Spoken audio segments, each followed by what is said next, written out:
First ever factory outlet Mukunda jewellery KPHP Kothapet Khammam Somajiguda Hanamkonda.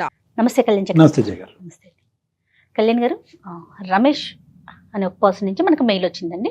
తన భార్యతో తను పడుతున్న ఒక ఇబ్బంది, అది కూడా పీక్ స్టేజ్కి వెళ్ళిపోయింది అనమాట. సో దానికి మీ సలహాలు సూచనలు కావాలని చెప్పి మనకు మెయిల్ చేశారు. సో కాల్ చేశానండి, మాట్లాడదామండి తప్పకుండా. మీరు మాట్లాడాలి, మీ సలహాలు వినాలి, తర్వాత స్టెప్ తీసుకోవాలి అనే స్టేజ్లో ఉన్నావే నేను మనకి ఎపిసోడ్ కింద కన్వర్ట్ చేస్తున్నానండి. ఎందుకంటే ఎలాంటి నిర్ణయం తీసేసుకుంటారో, ఏం జరుగుతుందో అనే ఒక ఆలోచన మళ్ళీ. నమస్తే అండి రమేష్ గారు, నేను జయానండి, అందమైన జీవితం ప్రోగ్రామ్ నుంచి కాల్ చేస్తున్నాను.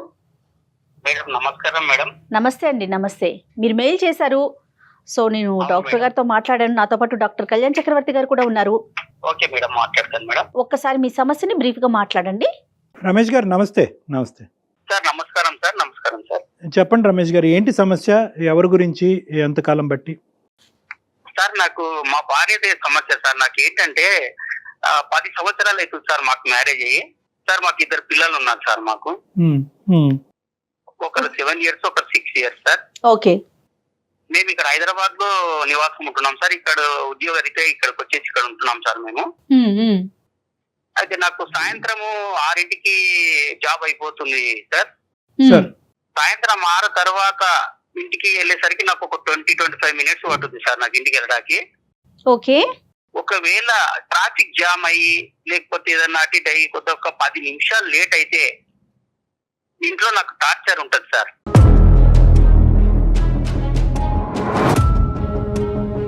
ఏంటంటే ఎక్కడికి వెళ్ళావు, 10 నిమిషాలు ఎక్కడికి వెళ్ళావు నువ్వు, 10 నిమిషాలు ఎక్కడికి వెళ్తారు, ఎందుకు తొందరగా రాలేదు, ఇలాంటి టార్చర్స్ మొదలైతాయి మేడం. ఓకే. నాకు ఉద్యోగంలో నేను డ్యూటీలోనే నేను టార్చర్ తో ఉంటాను. నేను బాగా పని భారం ఎక్కువయ్యి మళ్ళీ ఇంటికి వచ్చేసరికి ఒక 10 నిమిషాలు లేట్ అవుతే నాకు ఇలాంటి టార్చర్స్ మొదలవుతున్నాయి. మానసిక ఒత్తిడి చాలా ఉంది మేడం నాకు. ఒకసారి నేను మామూలుగా ఒక మాట అనేసి నేను డ్యూటీకి వెళ్ళిపోయాను సార్. మార్నింగ్ నేను వెళ్ళిపోయేసరికి మళ్ళీ ఈవినింగ్ వచ్చేసరికి ఇంట్లో ఒక చీటీ రాసి పెట్టి ఉంది, తాళం వేసి ఉంది సార్. నా గురించి వెతకయ్యాను.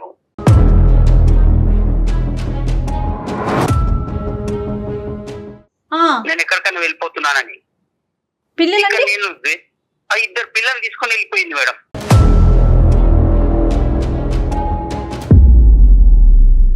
కాదు, ఏంటి సార్ సంఘటన, ఏం జరిగింది, దానికి ముందు ఏమైంది?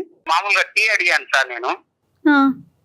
ఆ టీ అడిగిన దానికి కూడా అంటే మామూలు అంతకంటే ముందు రోజు ఏమంటే 10 నిమిషాలు లేట్ వచ్చాను సార్ నేను డ్యూటీ నుండి. మళ్ళీ లేట్ గురించి, లేట్ అయ్యారనేదే?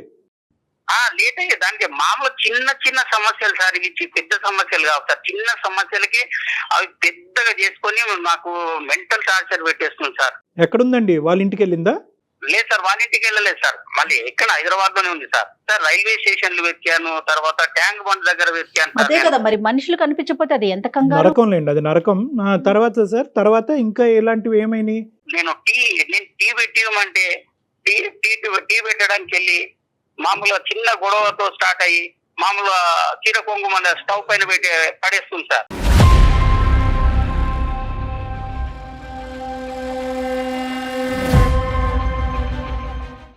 నేను కంగారు పడి మళ్ళీ దాన్ని పోయి ఆర్పాలి సార్. ఆర్పి మళ్ళీ ఏమైంది, ఎందుకు ఇంత చిన్న 2 మాటలు అనుకున్న దానికి మళ్ళీ అంత పెద్ద చేసుకోవడం ఎందుకని నేను ఆర్పేస్తాను సార్. నేను ఆఫీస్ లేనటువంటి రోజు, లేదంటే ఆఫీస్ అయిపోయిన తర్వాత ఇంట్లో మీరిద్దరు ఉన్నప్పుడు మీ ఇద్దరి మధ్యన ఎటువంటి భేదాభిప్రాయాలు రావటం వల్ల ఆవిడ ఇంకా ఆత్మహత్య ధోరణిలోకి వెళ్తున్నారు?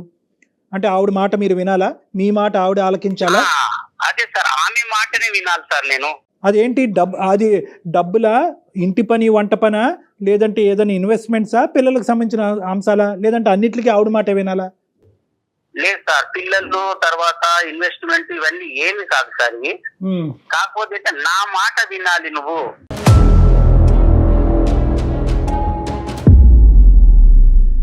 పెళ్ళైన దగ్గర నుంచి ఇంతేనా?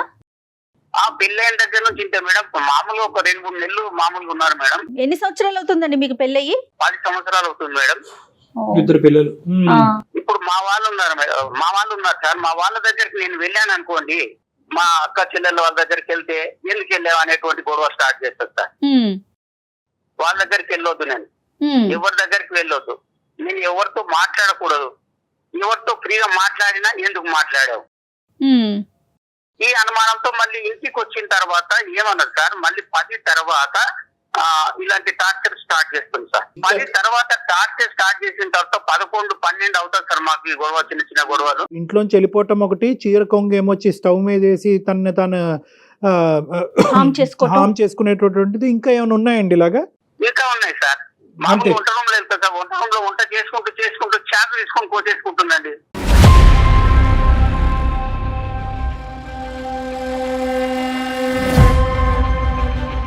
ఇప్పుడు ఇవన్నీ ఏంటి అంటే నా మాట వినాలి అనేటటువంటి ఉద్దేశంతో మీ సైడ్ నుంచి ఆ అటెన్షన్ తన వైపు డైవర్ట్ చేసుకోవాలి, మిమ్మల్ని లొంగ తీసుకోవాలనే ఉద్దేశమా, లేదంటే ప్రాణాలు తీసుకోవాలనేటటువంటి ఉద్దేశమా?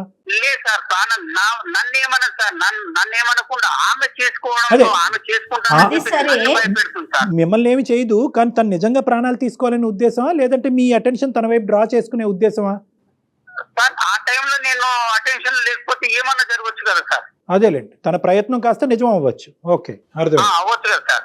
నేను అటెన్షన్ లో లేకపోతే నేను ఏమన్నా అవ్వచ్చు సార్. అంటే అన్నట్టుగా ఉంటాను సార్. నేను ఏ టైంలో ఏమవుతుంది, మళ్ళీ అటు చూసేసరికి ఏదో ఒకటి తీసేసుకుంటుంది సార్. సార్ ఇంకోటి ఒకసారి హ్యాంగ్ కూడా చేసుకుంటారు, హ్యాంగ్ చేసుకోవడానికి కూడా ప్రయత్నం చేసింది సార్. దానికి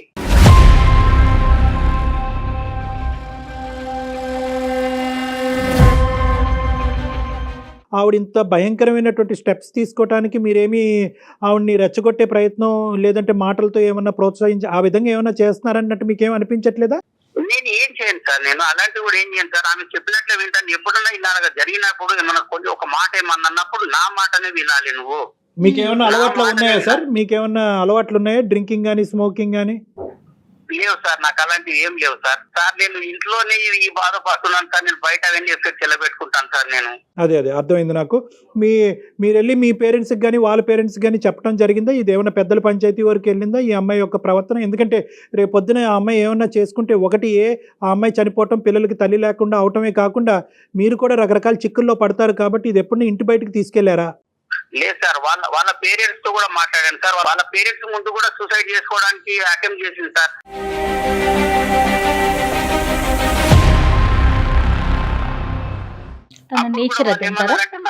అల్లుడు గారు మీరు కొంచెం మా అమ్మాయిని జాగ్రత్తగా చూసుకోండి అని చెప్పారు సార్. సో తను సరదాగా నవ్వుతూ ఉండే సందర్భాలు ఉంటాయండి ఆవిడకి? ఎప్పుడైనా నవ్వుతూ సంతోషంగా ఉంటాయా, లేదంటే ఎప్పుడు బాధలు, గొడవలు, చనిపోవటానికి థ్రెట్స్ ఇలాంటివే ఉంటాయా? అలా ఉండదు సార్ ఎప్పుడు. కాకపోతే ఏంటంటే ఎప్పుడు నేను చెప్పినట్లు వింటే హ్యాపీ సంతోషంగా ఉంటుంది సార్. ఆమె చెప్పినట్లు వినాలి, ఆమె ముందు కూర్చోవాలి, ఆమె చెప్పిందే చేయాలి. ఇంట్లో ఫైనాన్షియల్ గా అంటే మొత్తం ఇల్లంతా ఎవరు చూసుకుంటారండి? తనే హ్యాండిల్ చేస్తారా మీరా? తనే హ్యాండిల్ చేస్తుంది మేడం. డబ్బులంతా తనే చూసుకుంటారు, ఎవరికి ఇవ్వాలన్నా ఏం చేయాలన్నా. సో ఇంకొక పాయింట్ మీరు ఏం చెప్పారంటే కనుక గొడవ పడతారు కానీ మిమ్మల్ని తిట్టడం కానీ, అసభ్యకరంగా తిట్టడం కానీ, మిమ్మల్ని హాని చేయడం కానీ అవి చేయదు. ఏం చేస్తారు, నన్ను ఏమన్నది సార్. కాకపోతే ఏంటంటే ఆమె ఏమన్నా చేసుకుంటే నాకు భయం సార్. నాకు ఒక మానసికమైనటువంటి ఒత్తిడికి లోనయ్యాను సార్ నేను. ఆఫ్ కోర్స్ అది భయంకరమైనటువంటి నరకం లేండి. ఎందుకంటే ఆఫీస్లో కూర్చోలేరు, ఇంట్లో కూర్చోలేరు, ఎక్కడ నిలబడలేరు. తనకు కావాల్సినటువంటి విధానం భర్త పాటించాలి అంటే కనుక తన ప్రాణాలు తీసుకోవటం గురించి కూడా తను వెనకాడదు. తన బాధ్యత ఏంటి, పిల్లలకి తల్లి ఏంటి, రేపొద్దున నిజంగా తను చేసేటటువంటి అటెంప్ట్ నిజమయ్యి తన ప్రాణాలు పోతే కనుక రేపొద్దున వచ్చే పరిస్థితి ఏంటి అన్నది కూడా అమ్మాయికి అర్థం కావట్లేదు. ఆవిడతో ఏమైనా మాట్లాడదామంటారా? ఆవిడ ఫోన్ ఏమండి మీ వైఫ్ తో ఏమైనా మాట్లాడొచ్చా? మనం డాక్టర్ గారితో మాట్లాడించొచ్చా? వద్దు మేడం. మళ్ళీ నన్ను ఇంటికి వెళ్ళిన తర్వాత నన్ను ఏం చేస్తున్నా నాకు భయం వేస్తుంది మేడం. నాకు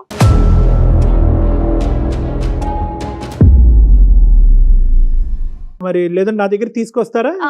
పోనీ పర్సనల్ గా తీసుకెళ్తారా? అసలు రావాలి కదా తను. చూడండి ఒకసారి ఒక్క నిమిషం రమేష్ గారు, మీరు ఒకసారి ఆవిడకి ఫోన్ కనెక్ట్ చేసి నేను ఎలా మారాలో, నీకు అనుగుణంగా నేను ఎలా మారాలో నాకు అర్థం కావట్లేదు కాబట్టి నేను ఎలా మార్పు చెందితే కనుక నీకు నచ్చే విధంగా నీ ప్రాణాల మీదకి నువ్వు తీసుకురాకుండా విధంగా మలుచుకోవాలనే ఉద్దేశంతో నేను చేశానని చెప్పి మీ గురించి మాకు కాల్ చేసినట్టు ఆవిడతో చెప్పండి. ఆవిడ గురించి మాకు కాల్ చేసినట్టు వద్దు. అలా అయితే కనుక ఆవిడ మాట్లాడు, 2 సెకండ్లో ఫోన్ పెట్టేస్తారు, రేపు ఇంటికి వెళ్ళిన తర్వాత మీ పని అయిపోద్ది. కాబట్టి నేను ఎలా మారాలి అనే ఉద్దేశంతోనే నేను చేశాను అన్నట్టుగా ఒకసారి ట్రై చేయండి. మీ వైఫ్ గురించి కాదు, మీకోసమే మాకు కాల్ చేశారని చెప్పండి ఆవిడకి, అంతే కదండి? అంతే, బెటర్ అమ్మా. Okay madam. आपका कॉल होल्ड पर है, कृपया प्रतीक्षा कीजिए, please stay on the line. Hello Harika, ఏంటి ఈ టైంలో ఫోన్ చేసావు? ఆఫీస్ లో వర్క్ లేదా? ఉంది, ఆఫీస్ లోనే ఉన్నా నేను. సాధారణంగా చేయను కదా ఫోన్ నువ్వు ఈ టైంకి. చేయను, కానీ వాళ్ళ ఏంటంటే సుమన్ టీవీ అందమైన జీవితం ప్రోగ్రామ్ తెలుసు కదా అది. అయితే ఏం లేదు హారిక, మనం ఇప్పుడు చిన్న చిన్న గొడవలు అవుతుంటాయి కదా మనకి ఇంట్లో. అయితే అవన్నీ నువ్వు వాళ్ళ దగ్గరికి వెళ్ళి చెప్తున్నావా కూర్చుని? వాళ్ళకి ఏమి వాళ్ళ దగ్గరికి వెళ్ళి ఏమి చెప్పట్లేదు హారిక నేను. వాళ్ళు ఫోన్ లో ఉన్న లైన్ లో ఉన్నారు. ఆహా, నువ్వెప్పటి నుంచి ఇలాంటి అన్ని చేయడం మొదలెట్టావు? హారిక గారు ఒక్క నిమిషం అండి, మాట్లాడొచ్చండి హారిక గారు? చెప్పండి. నమస్తే అండి, మేము అందమైన జీవితం ప్రోగ్రామ్ నుంచి కాల్ చేస్తున్నాము. అయితే నమస్తే అండి. నమస్తే రమేష్ గారు, మాకు ఏం లేదు, మీ ఇద్దరి మధ్య ఏదో చిన్న చిన్న డిస్టర్బెన్సెస్ ఉంటున్నాయి. నేను ఎలా మారాలి, నాకేం చేయాలో నాకు అర్థం కావట్లేదు. ఇది పీక్ స్టేజ్కి వెళ్ళక ముందే ఒక్కసారి డాక్టర్ గారి సలహా ఇస్తే బాగుంటుంది. కాదండి, అవన్నీ నాకు చెప్తే సరిపోతుంది కదా, మీ అందరికి చెప్పాల్సిన అవసరం ఇక్కడ అందరూ అంటే ఎవరు లేరండి, మీరు జస్ట్ ఫోన్ కాల్ లో ఫోన్ కాల్ లో అయినా సరే. అతను ఈ రోజు ఏంటంటే ఇప్పుడుకొచ్చి మీ ఇద్దరి మధ్యన ఉండేటటువంటి పరిస్థితిని ఎవరికి వివరించలేదు, ఎవరికి చెప్పుకోలేదు. ఇది మీరు కూడా అంగీకరిస్తారు కదమ్మా. అతను ఏంటంటే ఏదైనా మీ ఇద్దరి మధ్యన 4 గోళ్ల మధ్యనే సెటిల్ చేసుకోవాలి, ఇంటి గుట్టు బయటకు తీసుకెళ్తాం ఎందుకని చెప్పి బహుశా దగ్గర మీ 10 సంవత్సరాల జీవితాన్ని అతను ఈ విధంగానే గడిపాడు. కానీ ఇదే ఫస్ట్ టైం మన ప్రోగ్రామ్ చూసి ఈ ప్రోగ్రామ్ మీద నమ్మకం కలిగి వీళ్ళు ఇన్వాల్వ్ అవుతే కనుక దీనికి ఒక సొల్యూషన్ వస్తుంది అని చెప్పి, అది కూడా ఎలా అడిగాడు, ఏమండి మా ఆవిడకి నచ్చేటటువంటి విధంగా నేను మారాలి అని అనుకుంటున్నాను, ఎన్ని ప్రయత్నాలు చేసినా నేను విఫలమవుతున్నాను, నేను నచ్చే విధంగా మారితే కనుక మా ఆవిడ మానసికంగా ప్రశాంతంగా ఉంటుంది, సో మా ఆవిడ ప్రశాంతత గురించి మా కుటుంబం గురించి నాకు ఒక 2 సలహాలు ఇవ్వండి అంటే, బాబు నీ సైడే చెప్తే మాకేం అర్థం అవుతుంది, ఆవిడకి కూడా ఫోన్ కలిపాయి అంటే అతను భయపడుతూ లాస్ట్ మినిట్లో మేమే కన్విన్స్ చేసి మీకు కల్పించామా, దయచేసి ఈ అంశం మీద అతని మీద మీరు కోప్పడద్దు, అసలు మీరు ప్రాణాలే తీసుకునే పరిస్థితి వరకు ఎందుకు వెళ్తుంది, ఎందుకు ఇన్ని అటెంప్ట్స్ చేశారు, ఏం జరుగుతుందో ఒకసారి చెప్పండి అమ్మా ప్లీజ్, మై రిక్వెస్ట్. ఏం లేదండి, ఇప్పుడు నాకు ఒక్కొక్కరికి ఒక్కొక్క రకంగా వాళ్ళ పైన ప్రేమ ఎలా ఉందన్నది తెలుస్తుంది. ఇప్పుడు నా భర్తకి నా పైన ప్రేమ ఎలా ఉందంటే, నాకు ఇలాంటి చేసినప్పుడు ఆయనలో ఉన్న అసలైన ప్రేమ నాకు బయటకు తెలుస్తుంది. మిగతా అందరూ సినిమాల్లో చూపించినట్టు బయటకు పై మాట్లాడి అవన్నీ ఉత్తుత్తి డ్రామాలు. ఇప్పుడు భయం వచ్చింది అనుకోండి, లోపల నుంచి ఏమనిపిస్తే అదే కదా బయటకు వస్తుంది, అంతేగాని నటించలేడు కదా, భయం నటించలేడు కదా. సో నాకు ఏదన్నా నచ్చలేదు అనుకోండి, ఇప్పుడు నేను ఏం చెప్పాను, నాతో ఉండమన్నాను, అందులో తప్పేం మాట్లాడా లేదు కదా. నాతో ఉండు, నన్నే చూడు, నాతో మాట్లాడు, నువ్వు మాట్లాడే 10 నిమిషాలైనా నాతో మాట్లాడు, కామెడీ చేస్తా నాతో మాట్లాడు. నేను మా అమ్మగారి ఇంటికి వెళ్ళినా కూడా ఈయన్నే తీసుకుని వెళ్తాను, ఎందుకంటే నాకు అక్కడ కూడా ఒకదాన్ని ఉండడం ఇష్టం లేదు కాబట్టి ఈతో ఉండాలనుకుంటున్నాను, అందులో తప్పేమని చెప్పండి. అతను మీతో ఉండాలి అన్నది అది ఫుల్ఫిల్ చేయలేకపోతున్నాడా, చేయగలుగుతున్నాడా? చేస్తున్నారండి. ఇప్పుడు దాని గురించి కంప్లైంట్ చేయడం ఎందుకు అని అంటున్నాను నేను. మీకు అవన్నీ కూడా ఒక కంప్లైంట్ లాగా నేను ఇంటికి వెళ్ళినా తీసుకురావాలి, ఇవన్నీ కూడా మీకు చెప్పాల్సినంత ఇది ఉండదు కదా అని నేను అంటున్నా. కానీ అంతకంటే ముఖ్యం ఏంటంటే రోజువారీ అంశాల్లో అతను చెప్పడం ఏంటంటే కనుక, నేను ఒకసారి ట్రాఫిక్ డిలే ఇంకో కారణాల వల్ల ఇంటికి టైంకి చేరుకోలేనండి, అది కూడా ఒక ప్రాబ్లం అయిపోతుంది. నిజంగా ప్రాణాలు తీసుకునే అంత భయంకరమైన గొడవలు అంశాలు ఉన్నాయమ్మా మీ ఇద్దరి మధ్యన? అంత అంశాలు ఏం లేవండి. నా ప్రేమ నేను ఇలాగే చూపించగలను, నాకు ఇలాగే వచ్చు, నేను ఇలాగే ఉంటా. నాకు ప్రేమ వచ్చినా కోపం వచ్చినా నేను ఏదైనా ఎక్స్ట్రీమ్ లెవెల్లోనే చేస్తాను.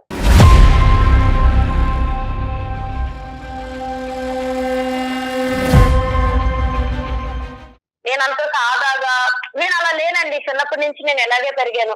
మరి దాని వల్ల పక్కన ఉన్న వాళ్ళకి ఇబ్బంది కలుగుతుంది కదండి. కాదమ్మా, ఒక నిన్ను హింసించుకోవటం అనేది ఒక అలవాటు ఎలా అవుతుందమ్మా?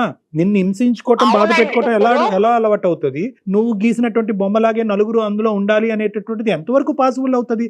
పోనీ అతను గీసినటువంటి విధంగా నువ్వు ఉండగలవా? ఇక్కడ థింగ్ ఏంటంటేనండి, నేను నలుగురిని ఉండాలని నేను కోరుకోవట్లేదు. ఒకటి, నేను ఆయన పెళ్లి చేసుకున్నాను, ఆయన నన్ను పెళ్లి చేసుకున్నాడు, నాకు నా మనిషి అన్నవాడు నాకు తగ్గట్టు ఉండాలన్నది నేను అనుకుంటున్నాను. నేను మా అమ్మ నాన్నలు వదిలేసి వచ్చినప్పుడు ఇటువే నా ప్రపంచం అనుకున్నప్పుడు నాకు నచ్చినట్టు నేను ఉండాలనుకుంటాను, అందులో తప్పేం లేదు కదండి. ఇంకొకటి, నేను ఎక్కడా కూడా ఏం జరిగినా కూడా నేను అతను ఒక మాట పల్లెత్తి అనలేదు, ఒక రోజు కొట్టింది లేదు, ఒక రోజు ఏమి చేసి తిట్టింది కూడా లేదు. ఏదైనా ఉంటే నన్ను నేను హింసించుకుంటున్నా. అంటే ప్రేమ దక్కించుకోవాలి అంటే కనుక అవతల వ్యక్తిని భయపెట్టి బెదిరించి లొంగ తీసుకుని ఉక్కిరి బిక్కిరి చేసి, నువ్వు నన్ను ప్రేమించకపోతే కనుక, నేను చెప్పినట్టు నువ్వు వినకపోతే నేను చచ్చిపోతాను అనేటటువంటి మాటలు బట్టే ప్రేమ. అదొకటేనా నీకు తెలిసినటువంటి ప్రేమ, ఒక మనిషి దగ్గర దక్కించుకునే ప్రేమ? నాకు ఇదే తెలుసండి, నాకు ఇలాంటిదే తెలుసు. నా సైడ్ నుంచి ప్రేమ అంటే ఇలాగే ఉంటది, నాదన్నీ ఎక్స్ట్రీమ్ లిమిట్స్ లోనే ఉంటది. మరి అది తప్పమ్మా. మీరే అలా చెప్తున్నారు. అలా ఉంటది అంటే కనుక రేపొద్దున మీ పిల్లలు కూడా పెద్ద అయిన తర్వాత అమ్మ నువ్వు ఇలా ఉంటే కనుక మేము చచ్చిపోతాం, అమ్మ నువ్వు ఎగ్జామ్ రాయమంటే మేము చచ్చిపోతాను, అమ్మ నేను ఫెయిల్ అవుతే నేను చచ్చిపోతానని చెప్పి మిమ్మల్ని బెదిరిస్తారు. విధానం ఉంటే కనుక మార్చుకోవాలమ్మా. సారీ, మీరు ఏదో చెప్తున్నారు రమేష్ గారు. ఈ ప్రేమ కోసం, మన పిల్లల కోసము, నా తల్లిని, నా తండ్రిని, నా బంధుత్వాన్ని అందరిని వదులుకున్నా, నా స్నేహాన్ని కూడా వదులుకున్నారా హారిక నేను? ఇంకా నీకు ఇప్పుడు ప్రేమ పంచాలి నీకు? నేనేం వదులుకోలేదు నీకోసం. రోజు వచ్చి నువ్వు ఇంటికాడ కూర్చుని నాతో టైం స్పెండ్ చేయంటే నీకు తప్పు అయిపోయింది. అప్పుడు ఈ పంచాయతీ అంతా పట్టుకెళ్ళి అందరికి వినిపించేటట్టు చేస్తున్నావు నువ్వు. నిన్ను వదిలిపెట్టి ఎక్కడికన్నా వెళ్తున్నానా నేను ఇంటికి వచ్చాక? వెళ్ళినప్పుడు నీకు సమస్య లేదు కదా, నీకు సమస్య లేదు కదా, ఇప్పుడు దాన్ని ఎందుకు పెద్ద సమస్య కింద చూపిస్తున్నావు? నీకు కానటువంటి సమస్య, నీకు ఇప్పటికీ కూడా నువ్వు చేసేటటువంటి భయంకరమైనటువంటి వికృతమైనటువంటి పనులు ఇప్పటికీ మీకు అర్థం కావట్లేదు. ఇవన్నీ వికృతమైనటువంటి పనులు. చెంగేమో వచ్చి స్టవ్ మీద వేయటము, ఇంట్లోంచి పారిపోవటము, ఉరి తీసుకోవటానికి ప్రయత్నం చేయటము, విపరీతమైనటువంటి భయంకరమైనటువంటి ప్రయత్నాలు. నా అలవాటు చిన్నప్పటి నుంచి నా ప్రేమను వ్యక్తపరచడం, ప్రేమను దక్కించుకునేటటువంటి విధి విధానాలు ఇదే అని చెప్పి మీరు గొప్పగా చెప్పుకోకండి అమ్మా.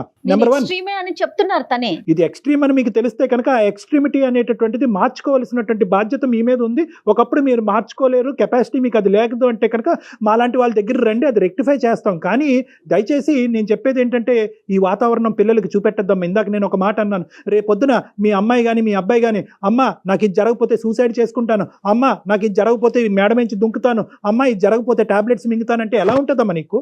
మీ అలవాటు ఇదేరా, అదే అలవాటులో కంటిన్యూ అవ్వండి అని మీ పిల్లలకు చెప్తారా? ఇప్పుడు అంత దూరమే వస్తే నేను అప్పుడు ఏదనిపిస్తే అదే చేస్తానండి. ఇప్పుడు నేను అంత దూరం అవసరం నాకు లేదు. ఇప్పుడు నాకేంటంటే నా భర్త నాతో ఎలా ఉండాలన్నదే నాకు ముఖ్యం. చెప్పండి హారిక, చెప్పండి. చేయాల్సిందంతా చేసి హారిక హారిక అంటే ఏం సరిపోద్దు. ఇప్పుడు నిన్నెవరు ఇవన్నీ బయటకు మాట్లాడమన్నారు ఫస్ట్?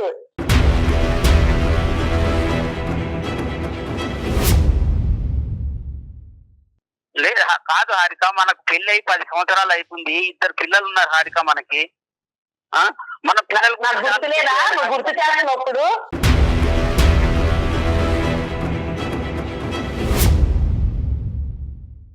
అందుకే కదా నువ్వు సరిగ్గా సరిపోద్ది కదా. నువ్వు అలాంటి ఏమి చేయనప్పుడు నేను ఎందుకు అలాంటి పనులు అంటే చేస్తాను? సరిగ్గా అంటే ఎలా ఉండాలని కోరుకుంటున్నారు హారిక? నాకేం లేదండి. ఆఫీస్ అయిపోయాక వచ్చి నాతో పాటు కూర్చొని టైం స్పెండ్ చేయాలి, నాతో మాట్లాడాలి, ఏదన్నా ఉంటే నాతో షేర్ చేసుకోవాలి. అన్ని నేనే అవ్వాలని నేను అనుకుంటున్నా, అందులో తప్పే ఉంది. ఆయనకంటే సొంత ప్రపంచం లేదా? నీవు చెప్పి నేను ఏం పాటించట్లేదు హారిక. నేను ఇంట్లో ఉండట్లేదు, ఎక్కడికైనా బయటకు వెళ్తున్నాను హారిక. ఇప్పుడు నేను అలాంటి టైంలో నేను అలాంటి అటెంప్ట్స్ చేస్తున్నాను చెప్పు. నువ్వు ఏదన్నా నేను చెప్పింది చేయకపోతేనే కదా నేను చేస్తున్నాను. అమ్మ నువ్వు అడిగేటటువంటివన్నీ అడుగుతున్నావు, అతను ఏమంటే చేసేటటువంటివన్నీ అతను చేస్తున్నానని అంటున్నాడు. ఇప్పుడుకొచ్చి నువ్వు చేయలేకపోతున్నావు, ఇది చేయలేకపోతున్నావు అని చెప్పి ఒక్కటి కూడా ఇది చేయలేదు, ఇది చేయలేకపోయాను మీరు చెప్పలేకపోయారు. ఓన్లీ థింగ్ ఏంటంటే మీకు కావలసినటువంటి విధంగా అతను ఉన్నాడు, ఇప్పటికీ ఉన్నాడు. కానీ ఏంటంటే అతను ఏమన్నా ఆ గీత దాటి అటువైపు వెళ్తాడనేటటువంటి ఆలోచనతో ఏంటంటే మీరు అటో గీత ఇటో గీత దాటి దాన్ని బ్లాక్మెయిల్, నేను చచ్చిపోతాను అనేటటువంటి దాంతో ముడిపెట్టి ఇంకా ఇంకా ఇంకా ఇంకా లొంగ తీసుకునేటటువంటి ఒక పిచ్చి ప్రయత్నం మీరు చేస్తారు. కాదు హారిక, భయంతో లొంగ తీసుకుంటారా, ప్రేమతో లొంగ తీసుకుంటారా? ఏ వ్యక్తినైనా ఎవరినైనా ఇంత పోసగుచ్చినట్టు ఒక మగాడు కానీ ఆడదు కానీ సంసారం కాపురాలు చేయలేరమ్మా. ఇంపాసిబుల్. అతని వ్యక్తిత్వం బట్టి అతను ఉంటాడు, మీ వ్యక్తిత్వం బట్టి మీరు ఉంటారు. At the end of the day మీ ఇద్దరి మధ్యన ఒక బంధం ఉంటుంది, ఆ బంధానికి ఒక ప్రేమ ఉంటుంది, అంతేగాని ఇదేదో 2 1 2 2 2 4 2 3 6 అన్నట్టుగా ఉండదమ్మ. ఇది జీవితం. అది బహుశా నీకు ఎవరు చెప్పలేదు, ఇప్పుడు మేము చెప్తే అర్థం అవుతుంది అనేటటువంటి ఆస్తో నేను ఇలా చెప్తున్నాను. నెంబర్ 1.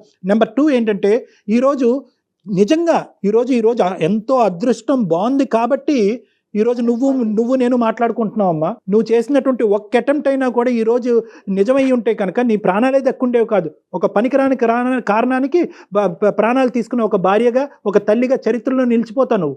ఏమన్నా అర్థం ఉందా? మీకేమన్నా క్యాన్సర్లు ఉన్నాయా? రేపో మాపో చచ్చిపోతున్నారా? లేదంటే ఇంకేమన్నా బలమైనటువంటి ఫైనాన్షియల్ బలహీనతలు ఉన్నాయా? తినటానికి తిండి లేదా? పడుకోవటానికి ఇల్లు లేదా? ఏం లేదు మీకు. అన్నీ ఇస్తే దేవుడు అన్నీ ఇస్తే ఇది ఒక రోగమేమో అని అనుకోవాలి మనం. నిజంగా నాకు కోపం వస్తుందమ్మా. ఇది కాదమ్మా బతికేటటువంటి విధానం. నీకు విపరీతమైనటువంటి యాంగర్ మేనేజ్మెంట్ ప్రాబ్లమ్స్ ఉన్నాయి, అది ఒక మానసిక రోగం, దానికి ట్రీట్మెంట్ తీసుకోవాలమ్మా నువ్వు. నాకు ఇప్పుడు చాలా కోపం వస్తుందండి, మీరన్నీ అన్ని మాట్లాడుతుంటే నాకు కోపం అలా కదమ్మా, నిజంగా ఇంత చెప్పు వస్తుంది. కాదమ్మా, నిజంగా ఇంత చెప్పు చేతల్లో ఉండేటటువంటి మగాడు కావాలి అంటే కనుక నువ్వు ఏ రోబోనో పెళ్లి చేసుకోవాల్సింది. ఒక రోబోట్ని పెళ్లి చేసుకుని నీ చేతిలో ఒక రిమోట్ కంట్రోల్ ఉంటుంది, ప్లస్ మైనస్ అప్ డౌన్ నొక్కుంటే నువ్వు చెప్పినట్టుగా ఆడతాడు అతను. మీరు నా లైఫ్ డిసైడ్ చేయడానికి మీరు సరిపోరు కదండి. లేదమ్మా, లేదు, నేను ఓన్లీ అమ్మ ఇది కేవలం నీ లైఫ్ ఒక్కటే అయితే కనుక తల్లి అవసరం నాకు లేదు కదండి.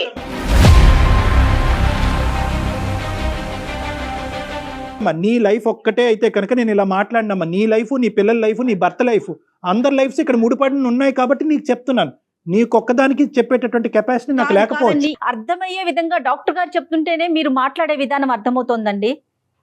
మీరు ఎలా మాట్లాడుతున్నారు, డాక్టర్ గారు ఏం చెప్తున్నారు, మీరేం మాట్లాడుతున్నారు, మీరెవరు అని అడుగుతున్నారు. ఏమండి పద్ధతేనా? నాకు ఇదంతా కాదండి, నాకు ఇంకొక పర్సన్ మా రిలేషన్ లో దూరడం నాకు ఇష్టం లేదు.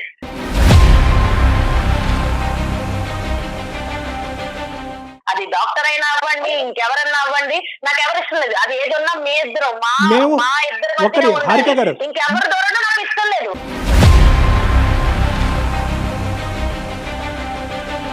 సూపర్, కరెక్ట్ హారిక గారు. ఈ సెకండ్ లో మేము ఫోన్ కాల్ కట్టి బయటకు వెళ్ళిపోతాం. మీకు ఒక 1 వీక్ టైం ఇస్తాం. మీ ఇష్యూని రిజాల్వ్ చేసుకుంటారా? మీ ఇష్యూని మీ ప్రాణాల మీద తీసుకొచ్చుకోకుండా, సూసైడ్ చేసుకుంటాననేటటువంటి మాటలు రాకుండా, అటువంటి అటెంప్ట్లు చేయకుండా, ఇంట్లోంచి పారిపోకుండా మీరు మీ ఇష్యూని రిజాల్వ్ చేసుకునేటట్టు అయితే కనుక మాకెందుకమ్మా, మాకు ఇంకో 2000 మీ ఈమెయిల్స్ వెయిట్ చేస్తున్నాయి. మాకు బాబు మాకు హెల్ప్ చేయండి, బాబు మాకు హెల్ప్ చేయండి అని ఇంకో 2000 ఈమెయిల్స్ మాకు పెండింగ్లో ఉన్నాయి. వాళ్ళకి చేసుకుంటాం పోయి. వద్దనుకునే దానికి నీకెందుకు చేస్తాం? నిజంగా నువ్వు వారం రోజుల టైంలో కదమ్మా హారిక గారు, నిజంగా అతను చేసినా మేం చేసినా ఎవరు చేసినా ఒక వారం రోజుల్లో మీ యొక్క ఇష్యూని మీ హస్బెండ్కి మీ పిల్లలకి ఇబ్బంది లేనటువంటి పరిస్థితుల్లో రిజాల్వ్ చేసుకునే కెపాసిటీ మెంటాలిటీకి మీకుందా? ఏది ఉన్నది నేను చూసుకుంటానండి.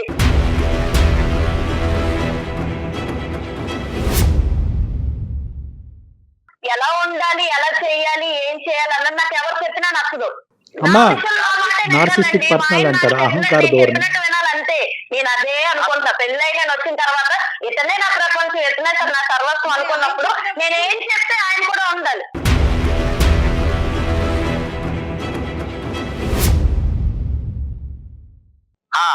డాక్టర్ గారు మీరు వింటున్నారు కదా, వ్యవహారం రోజు ఇలాగే ఉంటుందండి. నాకు ఇంట్లో టార్చర్ నేను భరించలేకపోతున్నాను సార్. మీరు ఎలాగైనా మాకు ఈ యొక్క సమస్యకు పరిష్కారం చేయాలి సార్. రమేష్ గారు, టార్చర్ అనే పదం మీరు వాడుతున్నారు, మేము అనుకుంటున్నాం, జయ గారు అనుకుంటున్నారు. కానీ అక్కడ ఆవిడ అనుకోవట్లేదు కదా, ఆవిడకి అది టార్చర్ లా కనిపించట్లేదు. అది విధానము, అది ఒక పద్ధతి, ఆవిడ నేర్పరితనము, ఆవిడ ఆలోచన శైలి, పుట్టేరుగా ఆవిడ ఇలాగే బతికిందంట. మా వాళ్ళని అందరిని వదులుకున్నాను సార్, నా ఫ్రెండ్స్ ని వదులుకున్నాను. అదే మీరు చేసిన పొరపాటు.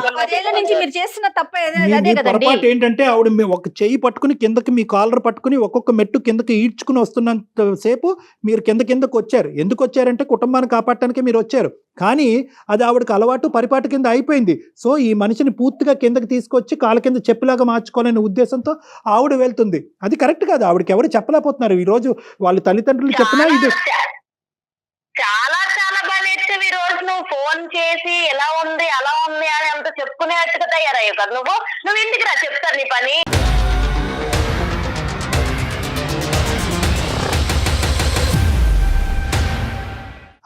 హారిక సారీ అమ్మ మేమేమైనా తప్పుగా మాట్లాడితే క్షమించండి. కానీ ఒక్క నిమిషం, ఇంటికి రాస్తే చూద్దాం అని చెప్పి ఈరోజు ఇప్పటి వరకు అతను చూడలేదు అని అన్నావు. ఇప్పుడు ఏంటంటే అతను చూస్తాను అని అంటున్నావు. అతను చూస్తావో నువ్వేమన్నా చేసుకుంటావు అనేటటువంటి భయంతో మాకుంటుంది.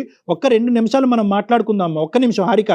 ఇప్పుడు ఇదంతా కాదండి, నాకు ఇప్పుడు కోపం తెప్పించాడు మా ఆయన. ఇవన్నీ మీకు చెప్పాల్సిన అవసరం లేదు. ఫస్ట్ థింగ్ నాతో మాట్లాడాలి, లేదా ఏదన్నా ఉన్నా ఇలా ఉంది ఇలాంటి థాట్ ఉండాలంటే నాకు ముందు చెప్పాలి. నాతో నువ్వు 190 సార్లైనా మాట్లాడాలి. నువ్వు నన్ను పెళ్లి చేసుకున్నావు కాబట్టి నాకు చెప్పాలి. ఎన్నిసార్లైనా నువ్వు చెప్పాలి. నేను వినకపోతే నాకు అర్థమయ్యేలాగా నువ్వు చెప్తూనే ఉండాలి. నేను వినకపోతే నా చేతిలో ఉండదు.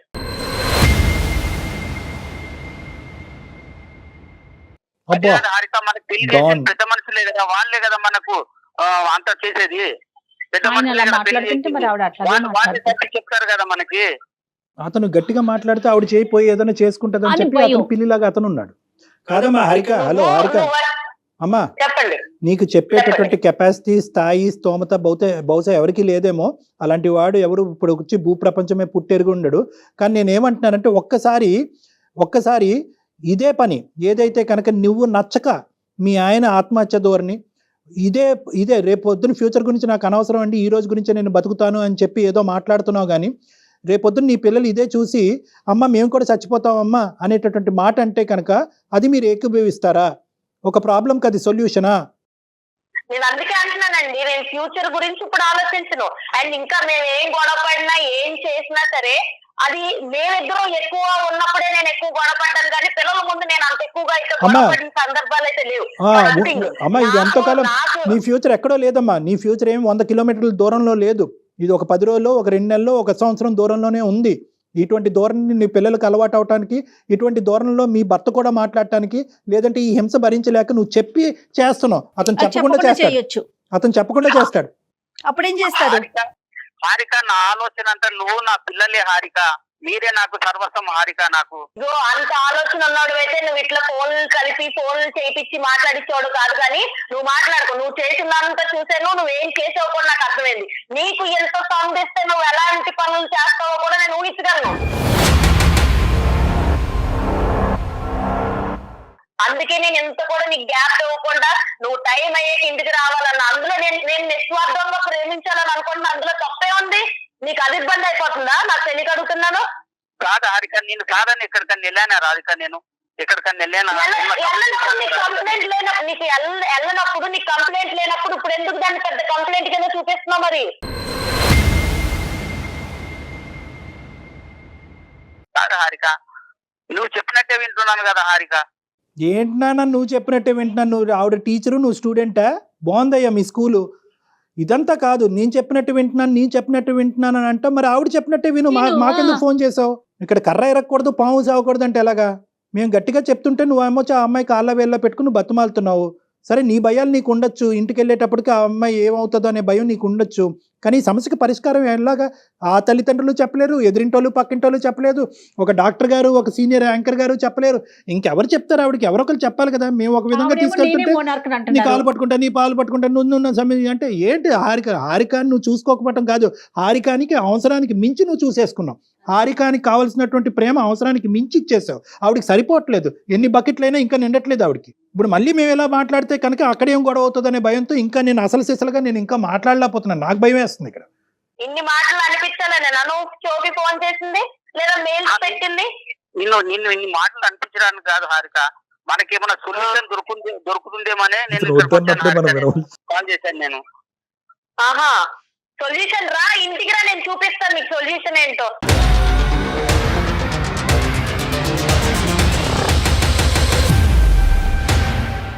ఏం సొల్యూషన్ చేయొచ్చో, ఏం సొల్యూషన్ తయారు చేయొచ్చో నేను బాగా తయారు చేసి పెడతాను నీకోసం. నువ్వైతే ఆఫీస్ అయితే చక్కగా 6:30కి ఇంటికి వచ్చే ఏం సొల్యూషన్ ఉందని నువ్వు చూద్ది కానీ, నీ కల్లారా నువ్వు చూద్ది కానీ. థ్యాంక్ యూ సో మచ్ అండి మీ అందరికి. మీరు మాట్లాడింది నాకు దయచేసి అమ్మ ఒకటి, నువ్వు అతనికి ఏం సొల్యూషన్ ఏ సూప్ పెడతావో నాకు తెలియదు, కానీ నేను ఒకటే అడుగుతున్నాను. ఒక్కసారి అవకాశం ఉంటే కనుక ఈ రోజు అతను చేసినటువంటి తప్పుకి బహుశా అతను మీకు కాల్ చేసి మేమే అతన్ని ఇబ్బంది పెట్టి బలవంతంగా నీకు కాల్ చేయించడం జరిగింది. ఎందుకంటే ఎక్కడో చోట ఒక సానుకూలమైనటువంటి పరిష్కారం ఈ ప్రాబ్లంకి ఉంటుందేమో అనే ఉద్దేశంతో నేనే కలపండి అంటే అతను చాలా భయంతో కలిపాడు. ఇందులో అతను తప్పేం లేదు. బహుశా ఏదైనా తప్పు ఉంటే నాదే. నేను ఒకటే మిమ్మల్ని రిక్వెస్ట్ చేసుకునేది ఏంటంటే, ఒక్క 2-3 రోజులు శాంతియుతమైనటువంటి వాతావరణం నా క్లినిక్ వైపు నుంచి మీరు వెళ్ళేటట్టుగా అయితే ఒక్కసారి నా క్లినిక్ రండి ప్లీజ్, మనం కూర్చొని మాట్లాడుకుందాం. సరే అండి, నాకైతే ప్రస్తుతానికి ఎవరి వాదనలు ఎవరి పరిష్కారాలు వినే ఉద్దేశం అయితే నాకు లేదు. ఒక్కరికి ఈ రోజు మీరైతే మాట్లాడారు కాబట్టి థ్యాంక్ యూ సో మచ్. దానికోసం అయితే ఉంటాను. మరి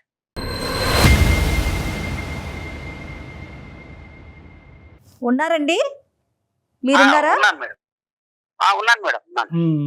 బాగా అర్థమైంది లేండి మాకు మీ పరిస్థితి. 10 ఏళ్ల నుంచి మీరు ఎంత బాధ అనుభవిస్తున్నారు. తర్వాత ఆవిడ అలా మీరు ఇలా ఉండబట్టి ఆవిడ అలా మాట్లాడుతుందేమో, అదొక పాయింట్. రెండోది ఏంటంటే, నేను అన్ని త్యాగాలు చేసేసాను.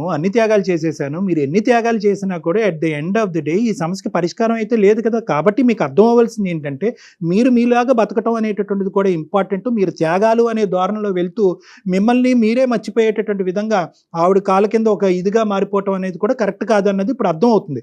మీరే తెలిసి తెలియకుండా ఆవిడకి నేను లొంగ తీసుకునే కొద్దీ ఇంకా తొక్కే కొద్దీ మా ఆయన ఇలా అవుతాడు అనేటటువంటిది అలవాటు చేశారు ఇక్కడ. మీ జుట్టు సరే. అందించేశారు. జుట్టు అందించారు. ఇప్పుడు ఏంటంటే టూ లేట్. ఇప్పుడు ఇదంతా మాట్లాడుకో మొక్కగా ఉంది మానే వంగునా అని అంటారు. సో ఇదంతా టూ లేట్. స్టార్టింగ్ లోనే ఏంటి నువ్వు చేసేటటువంటి డామినేషన్ ఇది కరెక్ట్ కాదు. అంటే నా ఫ్యామిలీ అని నా ఫ్యామిలీ కోసం చేశాను సార్ నేను ఇదంతాను. చేశారు కానీ ఫలితం ఏది? ఆ బకెట్ ఎక్కడ నిండింది? ఆ సంతృప్తి ఎక్కడొచ్చింది? ఇంత చేసినా కూడా ఆవిడ నోట్లోంచి ఒక్క పదం వచ్చిందా? ఏమయ్యా నాయన నువ్వు ఇన్ని చేసావు, ఇన్ని త్యాగాలు చేసావు అని ఒక్క మాట వచ్చిందా? కానీ నెగిటివ్ గా కూడా ఏం చెప్పలేకపోతున్నారు కదా కళ్యాణ్ లేదు, గారు. అక్కడ నెగిటివ్ గా లేదు. ఆవిడ చెప్పేది ఏంటంటే ప్రేమ దక్కించుకోవటం అనే దానికి ప్రాసెస్ ఇదేనంట. అంటే ఏంటంటే అవతల మనిషి ప్రేమించకపోతే ప్రేమ ఇవ్వలేనేమో అనేటటువంటి భయంతో అతన్ని పిండి భయపెట్టి అతనిలో ఒక బెదిరింపు చేసి ఆ అది ప్రేమ కూడా దక్కించు. తనకు తాను హామ్ చేసుకుంటూ తనకి తాను హామ్ చేసుకోవటం అనేటటువంటిది కూడా ఏంటంటేనమ్మా ఇక్కడ చాలా వరకు చనిపోవాలి అనే ఆలోచన కాదు ఇది. బెదిరించేటటువంటి ధోరణే. కానీ ఇందాక రమేష్ గారు అన్నట్టు ఆ బెదిరింపు కాస్త నిజం అవ్వచ్చు. ఏదైనా అవకాశం ఉంటే ఒకసారి డాక్టర్ గారి దగ్గరికి వచ్చి కలిసే ప్రయత్నం చేయండి మీ వైఫ్ ని తీసుకొని. అంత అవకాశం ఇస్తారా మీకు? ప్రయత్నం చేస్తాను మేడం. డెఫినెట్ గా ఇదైనా ప్రయత్నం చేయండి. ఈ విషయాన్నైనా డాక్టర్ గారి దగ్గరికి తీసుకెళ్లేదైనా చాలా సిన్సియర్ గా గట్టిగా ప్రయత్నం చేసి ఆయన దగ్గర కూర్చోబెట్టండి. ఆయనతో మాట్లాడిన తర్వాత అంటే డైరెక్ట్ గా ఫేస్ టు ఫేస్ మాట్లాడేటప్పటికి కొంచెం ఆలోచనలు మారుతాయి కదా. తప్పకుండా ప్రయత్నం చేస్తాను మేడం. నేను రిక్వెస్టింగ్ గానే మాట్లాడండి. అవసరమైతే ఓ 2 అపాలజీలు చెప్పండి. అలాగే సార్, అలాగే రైట్ అండి. ఓకే రమేష్ గారు, అసలు సమాజం గాని కుటుంబ సభ్యులు గాని ఎవరు తోడుంటారండి ఇలాంటి క్యారెక్టర్ కి? ఫైనల్ గా చాలా మంచి ప్రశ్న అడిగారు. ఫైనల్ గా ఇలాంటి వాళ్ళ జీవితాలు ఏకాకిలు అయిపోతాయి. ఎవ్వరు ఉండరమ్మా, సంబంధికులు ఎవరు ఉండరు. వెనక్కి తిరిగి చూస్తే ఎవరు ఎవ్వరూ ఉండరు. కనిపించరు. తల్లిదండ్రులు ఆల్రెడీ డిశ్చార్జ్ అయిపోయారు. భర్త ఎంతో కాలం ఉండడు ఇలాంటి వాళ్ళతో. మనం ఇది రెక్టిఫై చేయకపోతే పిల్లలకి ఏముంది అంత ఓపిక పిల్లలు ఎందుకు? అమ్మ నీ తిండి అక్కర్లేదు, మా తిప్పలేదు, మేము పడతామని చెప్పి తొందరలోనే వాళ్ళు దండం పెడతారు. సో ఇలాంటి వాళ్ళు ఖచ్చితంగా ఏకాకిలు అయిపోతారు. దేవుడి దయ వల్ల మీ దాకా కౌన్సిలింగ్ వస్తే బాగుంటుంది. నేనైతే మన ప్రోగ్రామ్ ద్వారా అది కోరుకుంటున్నానండి. చూద్దాం మేడం, చూద్దాం. రైట్, నమస్తే.